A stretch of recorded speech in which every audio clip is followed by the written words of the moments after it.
આમોદ દહેજ હાઈવે પર ખાડાઓને કારણે ભયંકર અકસ્માત. રિક્ષાને બચાવવા જતા ટ્રક બ્રિજની દિવાલ સાથે અથડાયો.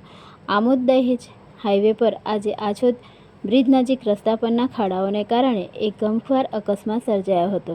રિક્ષા ચાલકે રસ્તા પરના એક મોટા ખાડાને કારણે અચાનક બ્રેક મારી હતી. તે દરમિયાન પાછળથી આવી રહેલા ટ્રક ચાલકે સમયસર રિક્ષાને બચાવવાનો પ્રયત્ન કર્યો હતો, પરંતુ તે સફળ થઈ શક્યો નહીં અને ટ્રક બ્રિજની દિવાલ સાથે અથડાઈ ગયો હતો. સદનસીબે આ ઘટનામાં કોઈ જાનહાનિ થઈ નથી, પરંતુ ટ્રકને ભારે નુકસાન પહોંચ્યું છે.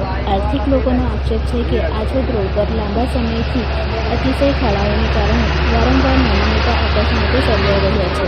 ખાડાઓને કારણે વાહન ચાલકોને અચાનક બ્રેક મારવી પડે છે, જેના કારણે પાછળ આવતા વાહનોને અકસ્માતનો ભોગ બનવું પડે છે.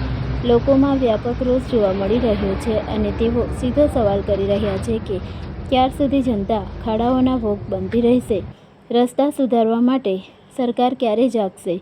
આ ઘટનાએ ફરી એકવાર રસ્તાઓને બિસ્માર હાલત અને તેના કારણે ઉદ્ભવતા જોખમોને ઉજાગર કર્યા છે. સ્થાનિકોએ વહીવટીતંત્રને તાત્કાલિક આ રસ્તાનું સમારકામ કરવાની માંગ કરી છે, જેથી ભવિષ્યમાં આવા અકસ્માતો ટાળી શકાય.